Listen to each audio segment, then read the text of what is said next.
Hey guys, welcome back to our series on the DTS. This is the 5th video of 6 in this series, so this is the penultimate video. What exactly are we going to be doing in this episode, Ed? Well, in this episode we're going to be basically buttoning up the engine assembly. So we're going to be putting on our alternator, our power steering pump, our AC compressor. We're also going to be running the wiring harness in place. We're going to be putting the intake manifold on. We're going to be putting our fuel injection rail on. And we're also going to be fighting with the water pump. So enjoy the video. Yep, we'll see you at the end.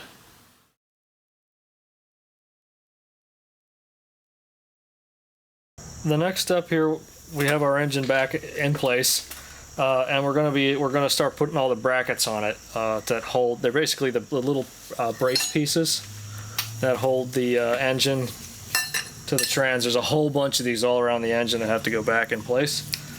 So we had to put this bracket on first, and there's a stud.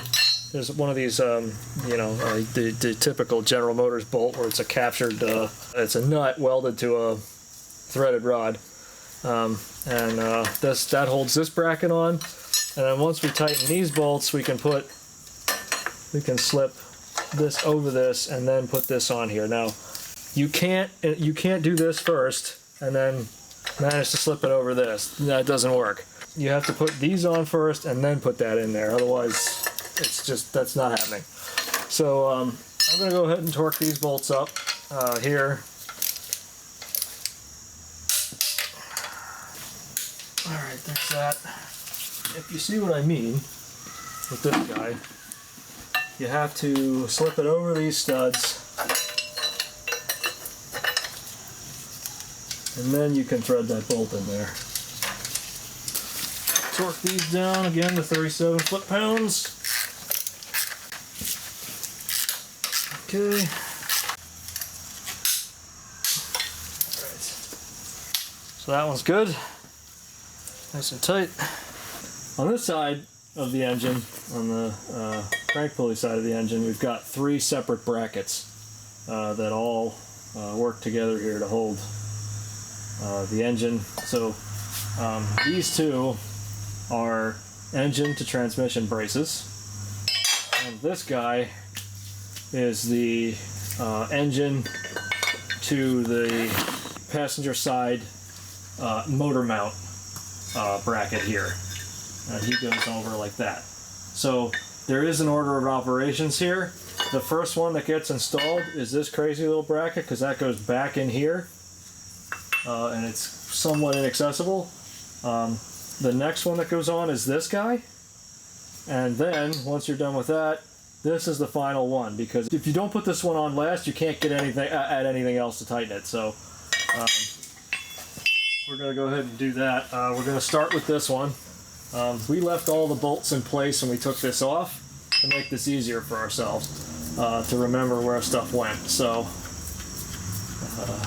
we have one of the captured stud and nuts.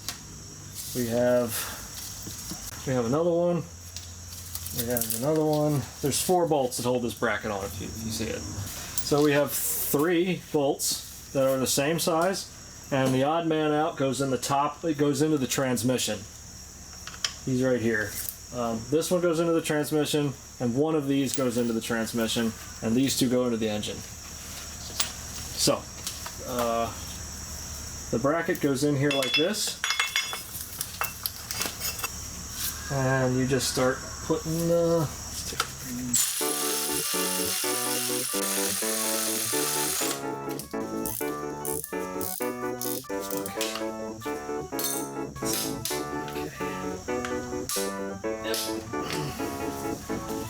Alright, so once we got this bracket on, we're going to put this big boy on next.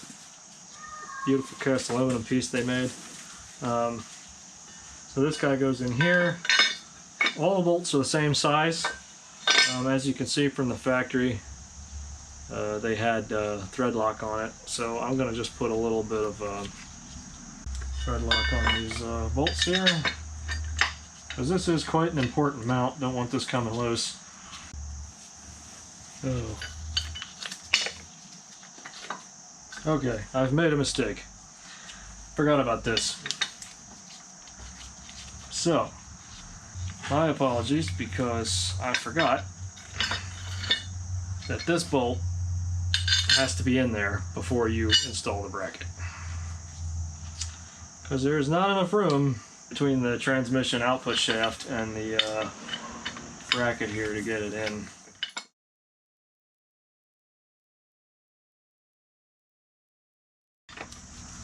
See, there's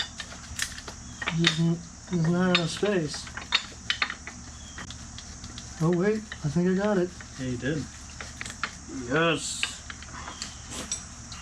Alright, well that was dumb. So we did eventually get it in by finagling a whole bunch. But I would definitely recommend, if you're doing one of these, install this first before connecting it to the transmission. 150%.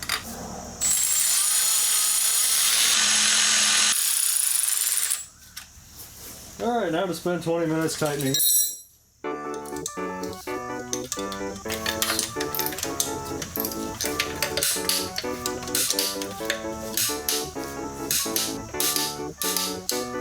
Next victim here, heat shield.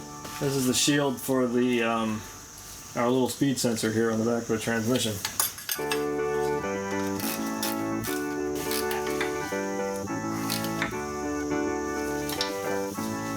Good enough. Next bracket. Alright, we got 3 bolts. All the same size again. They're all 15s. So this fits in here like so.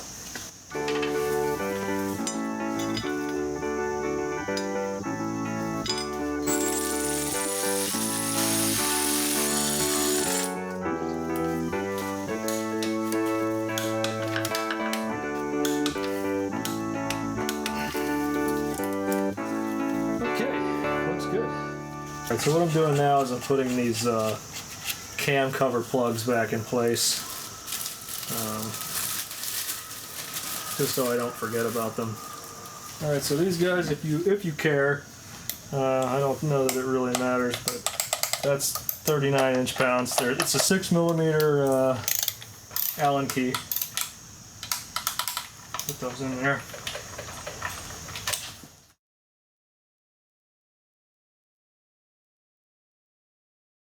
This is our wiring harness here. Do you remember where this mounts? Somewhere here? Sure.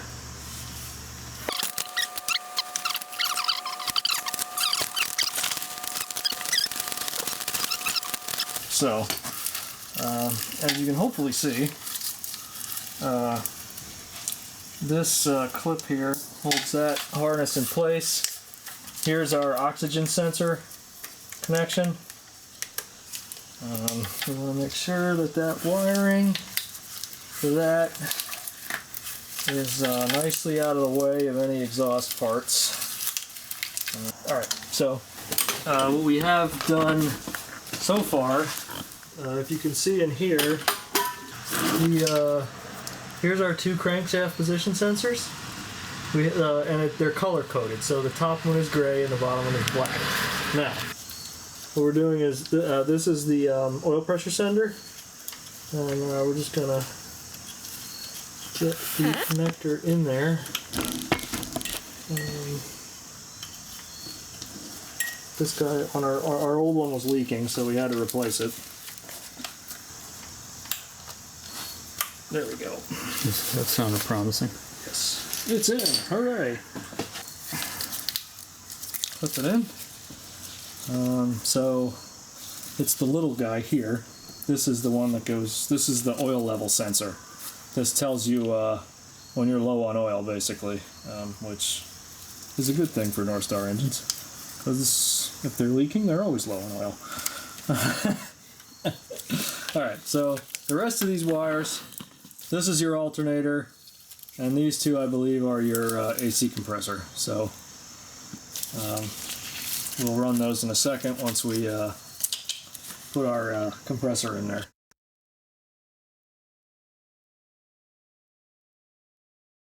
Okay, so what we're doing is because we had a leak in this guy, and while we're Well, we have the engine out. It's super easy to change this. We don't have to take the radiator out. We don't have to do anything ridiculous. We're just gonna swap into a new compressor.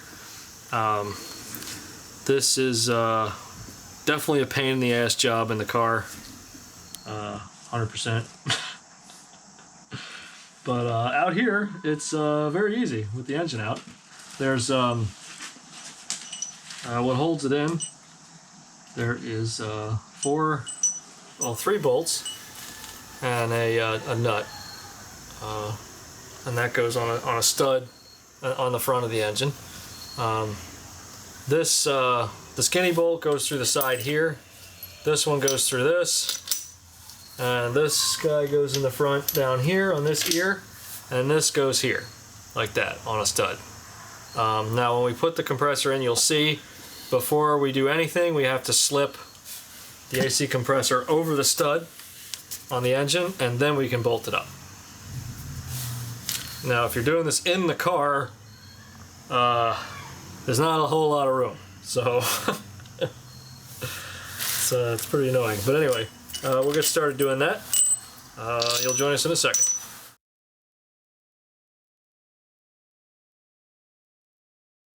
Alright, so like I mentioned before, we're going to install the AC compressor here. We go over this stud in the front, and you'll see the ear lines up with this here. And then in the back, there's also another ear. Right, so this nut goes over the front, like so. Our bigger of the 2 longer bolts goes in this one, and you'll have to support the back of the compressor here just to line it up. This guy goes in the front here, and again you'll have to probably wiggle this a bit to get that bolt in. Okay, he's threading. Now this guy, he goes through the back here, and it's a much skinnier bolt.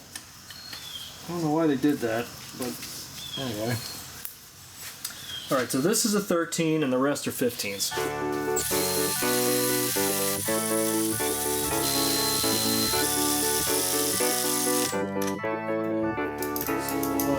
Again, 37 foot-pounds for the bigger nuts.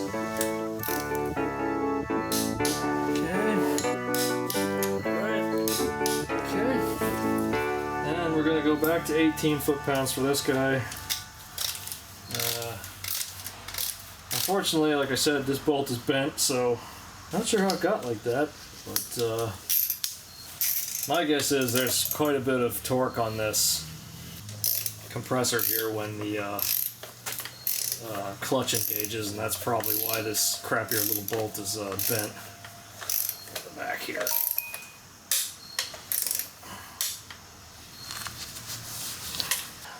Okay, so if you'll see here, once we put our wiring harness kind of back in here, the blue here, see the connector ends match?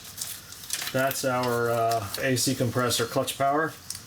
Alright, the purple wire we save for later, that connects to the pressure switch on the output of this, so that the computer knows that the AC compressor has, so there's charge in the system.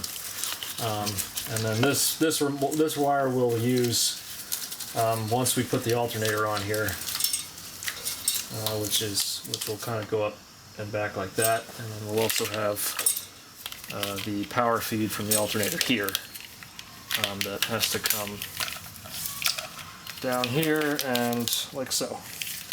So yeah, that'll be our next little thing, is the alternator.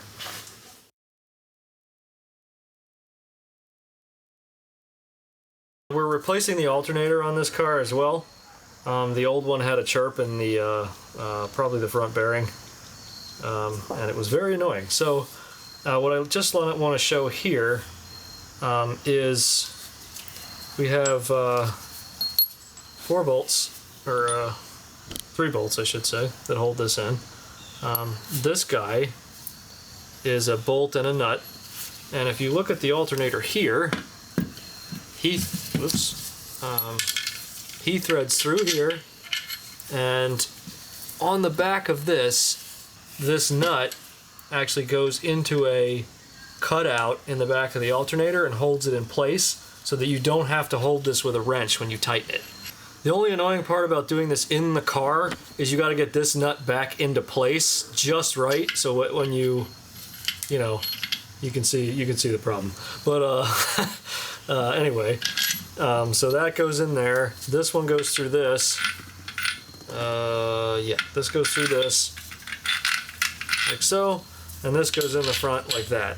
We have our field connector here, and we have our main power lead here, which we'll show in a second. Put that back on. So that's basically it. Now we're going to go ahead and install it on the vehicle. All right, so you'll notice here on the AC compressor that this area of the alternator right here that I mentioned earlier, he fits into that. So this guy, we're going to put it in here just to hold him in place. Now we do the rest of it.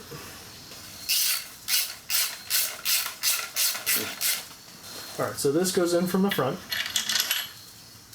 And like I said, we got to hold the nut in the little area back here till it threads. And once you got it in, there's no worries about tightening it up. So again, these bolts are all tightened to 37 foot-pounds. Apparently, according to the manual, there is a sequence, which is 1, 2, 3. I don't know how much that matters, but you know, if they're telling you to do it,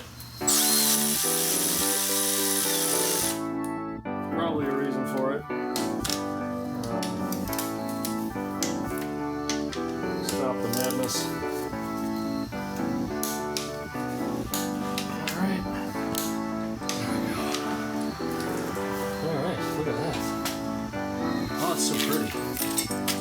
If I remember correctly, our friendly neighborhood alternator wire.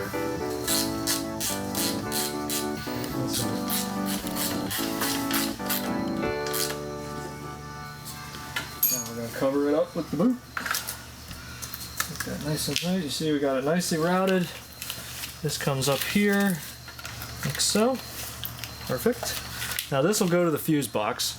This is our main powered fuse box. We will clean this up a bit before we install it. And this guy goes to the starter relay. And here is this connector is our cabling that actuates the starter solenoid. Alright, that looks really good.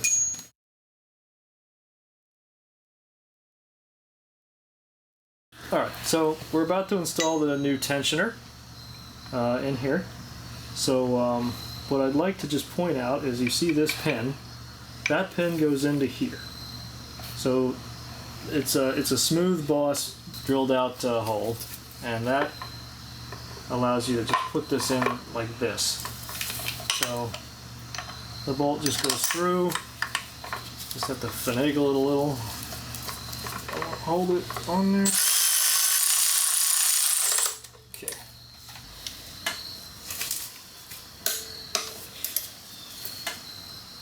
Okay, so that's nicely in place. The next thing we have to do is I've already removed the old bits from the old pulley. This is the idler pulley. And the next thing we have to do is basically just assemble this correctly. So this is the side that faces the engine block, so that'll go here. Right, you'll notice it. This is what brings it away from the block. This fits into the bearing, like so.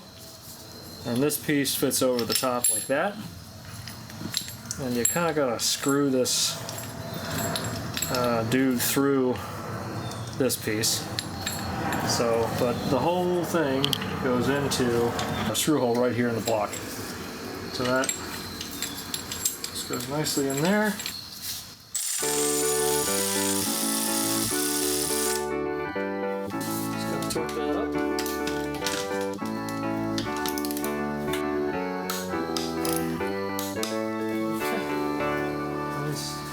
Everything's nice and lined up. And the last accessory will be the power steering pump. Once we drop the motor a little bit, I think what we're going to do is just stick a 2x4 in here just to hold it for now. And we'll deal with that a little bit later.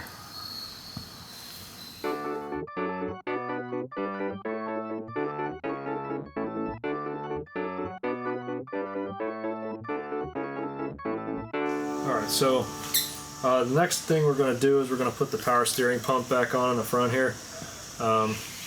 It's held in by this, again, cast aluminum bracket. Somebody at General Motors deserves a probably an award here for saving the company money, because they ingeniously rigged this thing with a, you can see that, it's a 45-degree angle machining on this bracket. So all it does is fit right in here, and it needs a single bolt to hold it in place. And it uses this ear right here as the torque on it as it pushes down. So you only need a single bolt. Now, the one thing you have to remember is that this bolt has to go in here first, and then you can put it in place.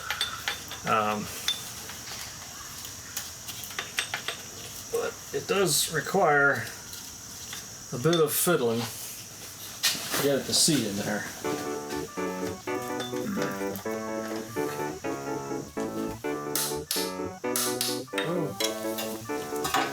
Alright, so now we're going to put the power steering pump on. It's held in by these two long 13 mil bolts. It literally just goes through these two holes, and that lines up with these inserts here on the pump, and then screws into the back of it. Extremely easy to install. Just remember, this has to run out the bottom here.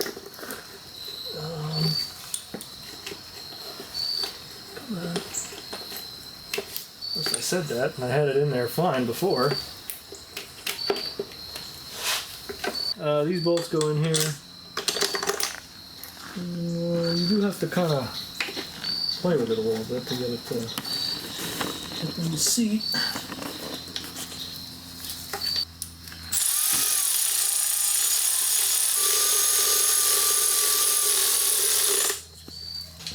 We don't know the particular torque on this, but we're just going to make it somewhat tight. That should be good enough.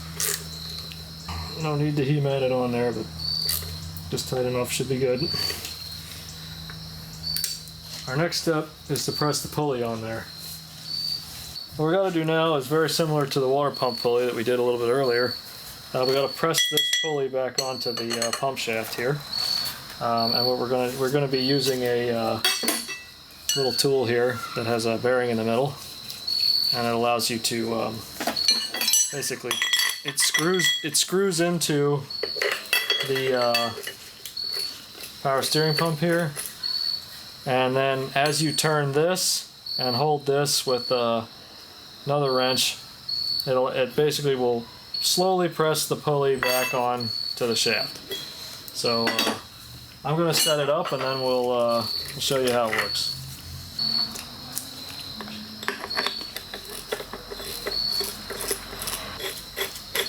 That bottom's against that. There we go. Now we're going to screw this in. Move the threads up on this a little bit.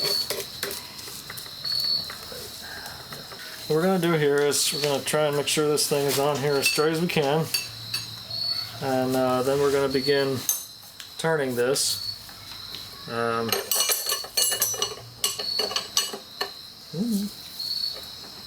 this should be pretty easy. If you're encountering any sort of like very stiff resistance, something's wrong.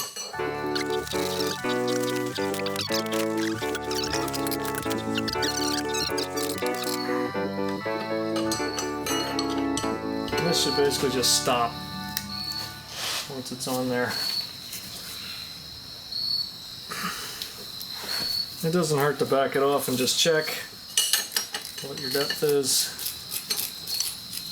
Yeah, that looks pretty good, I think. Put it on there nicely.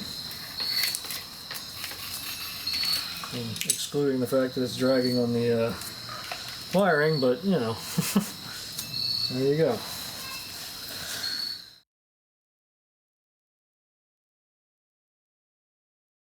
The next thing we're going to do is we're going to put our spark plugs back in to the engine.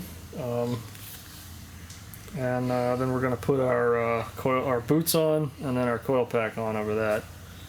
This is just a 5/8 power spark plug socket with the rubber boot in it to hold it. And it's your usual spark plug install, and just spin it in here. Make sure they're reasonably tight. They don't have to be nuclear tight.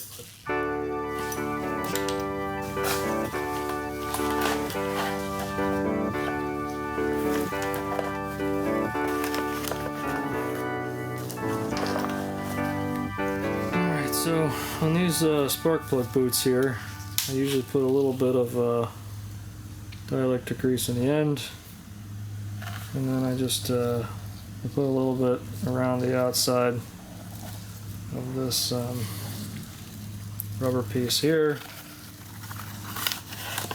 in hopes that we'll be able to remove it a lot easier next time, but who knows. Alright, so they just kind of plots in there. These CarQuest spark plug boots here, they don't come pre-assembled, so you actually have to put the spring in the boot for some reason. So I've just been using a Phillips head screwdriver here to pop them in there. And there we go, that's set. So again, I'll just put a little blob on the end here and a little bit on there, because these things are notorious for tearing when you have to take them back out for some reason. So a little bit of lubricant hopefully will next time allow us to get these out. Alright, what I do here is I just put a little blob on each one of these.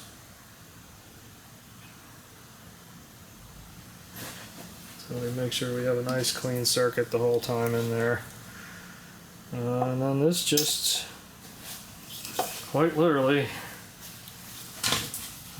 actually what I should do, make this easier to get out, is also put a little bit on this here.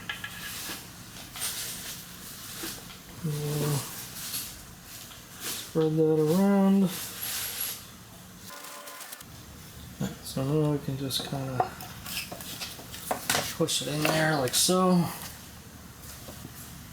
And there are 8 bolts that hold it in.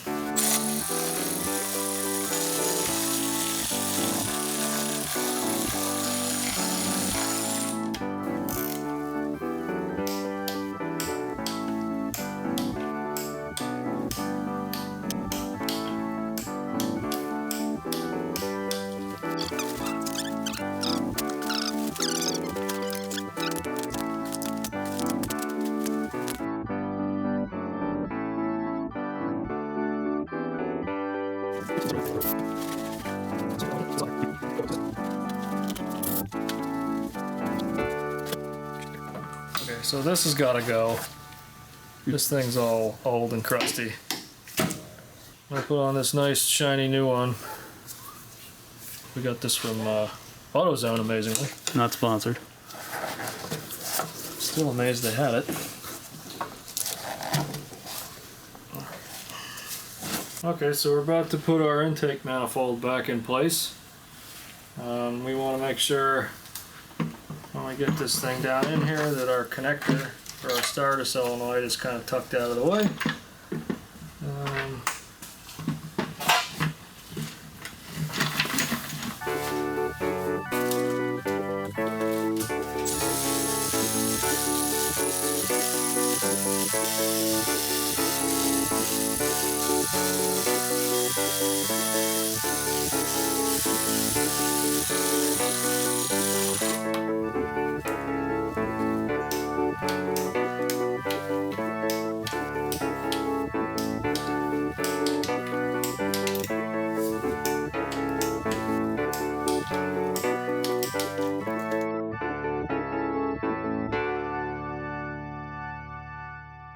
What I'm doing now is I'm going to put the camshaft position sensor in place. I like to lubricate O-rings with like either motor oil or Vaseline or something before I put them in, so they don't fold over on themselves. This just goes in here like so,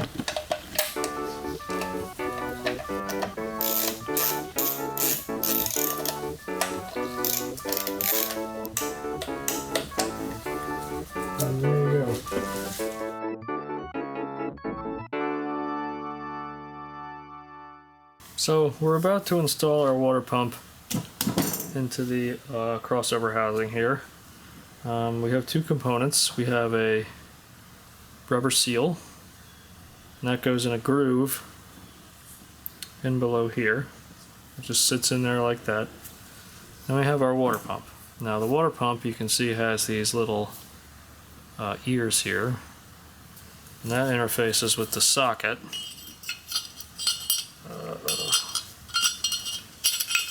Put it on there like so, right?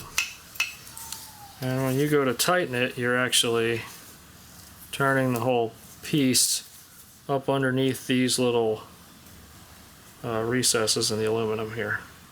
So that's what locks it in place and tightens it against the seal. So the seal will spread out to fill this channel when you put it in there. The handy dandy tip here is there is a notch in this one, if you see. And there is a bump. There's a bump in the housing right there. You can see that. It's right here. And these two need to line up when you put it in. And that's how you know your pump is in the right spot. So we take this, we go to here, put it in like that. Alright, what I usually do is I try and get a screwdriver in here and sort of twist it over before I use the socket. Okay, now what we need to do is get this guy on top of this, which requires moving the fins of this water pump.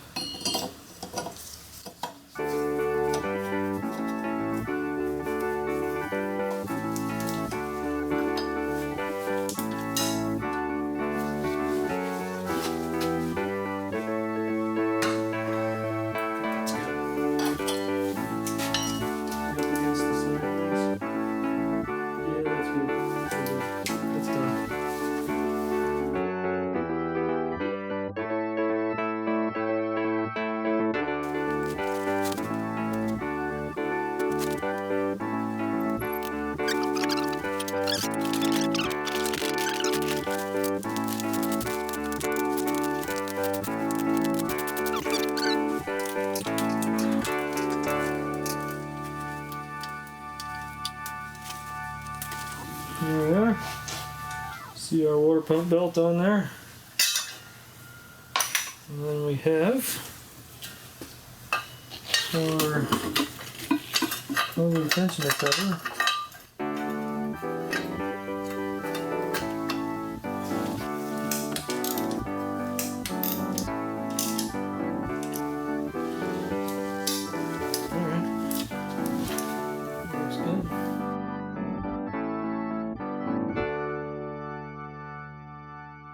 Alright, so the next step here, we're going to put our throttle body back onto the water pump crossover here. This is kind of like a pass-through, and there's this rubber seat seal here between the two halves. There's 3 bolts, they're 10mm. You see it has these alignment pins here. That one's a little bit crusty, but whatever. The gasket is again one of those rubber line type gaskets. This bracket has to be on it when you put it on, because as you can see, the bolt has to go through this bracket in order to go onto the engine. So we just kind of thread the bolts in here and hope our thing is lined up. Which that's why I sort of left this piece here loose, because I wasn't sure if it was going to be aligned right, but if I could have that for a second.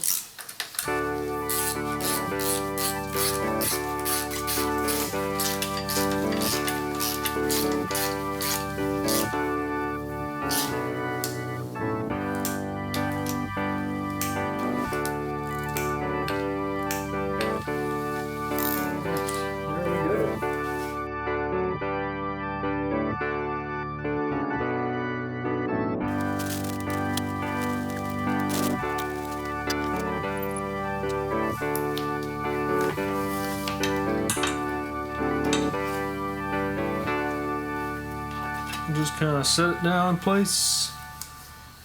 And we want to make sure that we kind of go even pressure on both sides of the rail. And the Vaseline makes it slide real nice.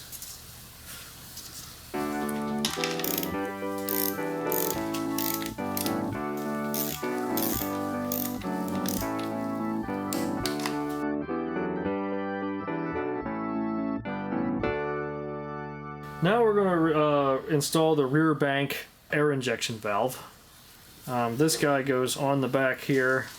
You see here's our the pipe that leads into the cylinder head that basically provides an additional air supply from our pump, which is above our head right here. So we have a little gasket that goes on here. This guy we have to sort of thread through some pipes here, and there is a bracket down here. You can see this guy. We're gonna have to get a hose pliers for that one, but he goes on there. This guy goes on top of this. Right, and then we have 2 nuts and 3 bolts. They're all 10mm.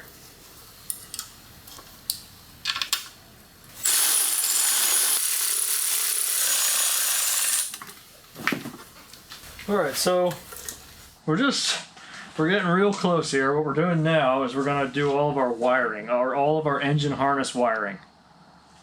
So we have a big snake right here that we got to get put in the right spot. So it kind of underneath this air valve there, just gotta put the harness underneath it. Okay, so now we have a sub harness here. So this guy has to cross over the engine like this, right?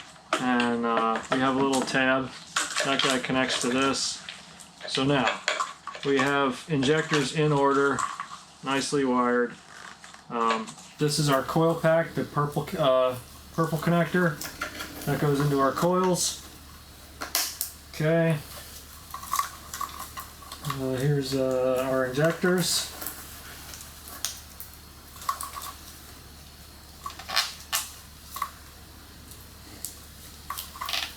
Alright, that's that. This is this. The next thing we want to do is we want to get our harness sort of situated down in the piece here. Unfortunately, some of these little clips that hold this broke when we took it off, but what are you going to do? Okay, this is actually supposed to be here. This is our first injector. Okay. Here's our second one. These connectors don't really click. There's no audible click. You just have to make sure they're seated, because it is just a little plastic cable. And we'll wire up our coil right here. That one's a bit more of a click than the other ones. This guy, this actually connects to a little solenoid valve in a second. This is our breather hose. Put that back on there. This is our starter solenoid. He needs to get connected to this. This kind of just hangs out like that. This dude here, he goes to the fuse box. Then this harness runs down the side of the motor. So this we're going to clip in here. This guy is our cam sensor. We'll hook him in there like this. So once we've secured this, made sure this is in place, we have 3 wires, 3 plugs. This is an oxygen sensor that connects to the post-catalytic converter oxygen sensor. This is our ABS sensor, which plugs in down on the brake assembly, or right in there, but we're going to leave him off for now because he's got to get mounted in a whole bunch of things, and that's for after we install it in the car. What I'm going to do is we're going to clip this in here how this runs is it comes down, we clip this in here, like so, and you can either run it through this hole or you can do whatever you want, but then that plugs in underneath this, right here, like so. And then, like I said, this guy will run off to the back to the catalytic converter, which we'll show you after a bit once we get the engine back in the car. All of these square looking connectors here with the blue outside gasket, these are oxygen sensor connections. This one here connects to the pre-cat rear bank exhaust manifold. It just goes in, and then it has a safety that comes up from below, plugs it in like that. Moving on, this guy, it's 5 pins, blue. That goes to this EGR valve right here. Just plug him in. This 2-pin blue connector goes to this valve here. So the next thing we got is these three little connectors here. This is our throttle position sensor. This is our idle air control valve. And this is our map sensor up here. So they kind of just go 1, 2, 3. And they just chill right there. And this guy right here, pin purple cable, that goes to our mass airflow sensor when we install it. But otherwise, we're pretty much done with the exception of this. Unfortunately, the ring terminal busted off of here, so we gotta get another one. And this is a temp sensor. That connects down here. It measures cylinder head temperature, and that informs your gauge and the computer of how hot the engine is. Okay, so now we're going to be installing our little vacuum lines here. Vacuum control lines, I guess you'd call these. And that's what this connector does here. You can see it's sort of color matched. Well, not really after the years, but there's a single little 10mm nut at the top here. And this little guy just kind of slides under here. He sits right there. This connector on here. Now we have a couple of vacuum lines we got to connect. First, this one. So let's move him back over here. He plugs onto there. And remember, be very careful with these vacuum lines. If they, especially if your car has a lot of miles on it, they may be quite brittle. What I'm hooking up here, this whole vacuum line structure is meant to actuate the air valves. So there's one for each bank. This guy here. This one also connects to this. We'll do that in a second, but its vacuum source is here off the throttle body assembly, and then it passes through that solenoid, and when the computer determines that the air injection is required, it opens this valve, it sucks on this little vacuum motor here, and then it opens the valve.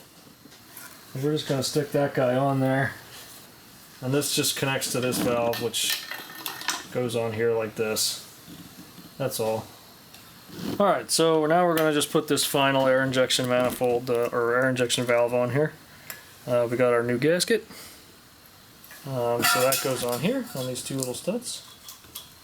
What I forgot to mention, dipstick tube.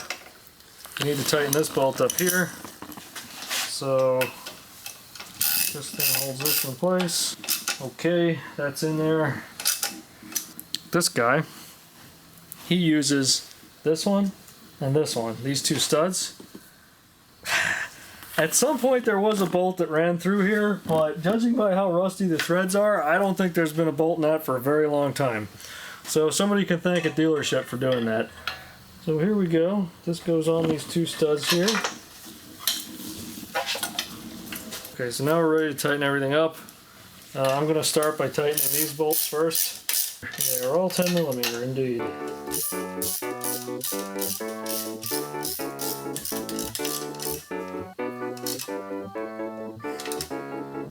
Okay. I think these two bolts are good enough to hold this in place. Alright, so the next thing we're installing is just the breather pipe to the front valve cover. This is an elbow that sits on here. It just hooks in like this. No problem. Make sure there's no cracks in this or the elbow when you're putting this back in, because that will lead to a vacuum leak. Nobody wants a vacuum leak. You're joining us here while we're attempting to put this hose in place. So this is the coolant purge line, as they call it. This allows the water pump to, this is basically the return from the water pump to the surge tank. And this guy basically is what pretty much allows the system to burp the air out, because there's basically no other way for it to do so. So we've got these little clips that hold this thing in place. I'm going to go ahead and just put this on here, because why not? Okay, on there nicely. Alright, and we need to hook up our little emissions line here, our vacuum line, to our valve. So that's all in there. Alright. Looks good. And cut. Alright everyone, so this concludes part 5. Next time we'll be putting the engine back in the car, which will be exciting. And we'll also be hooking up our power steering pressure line. We'll be hooking the exhaust system back up, hooking all the radiator hoses back up, filling it back up with coolant. And we might even start it, so who knows, we'll see. Yep. Do what you feel, keep both feet on the wheel. Don't have to go home, but you can definitely watch our next video. So see you there. Till next time.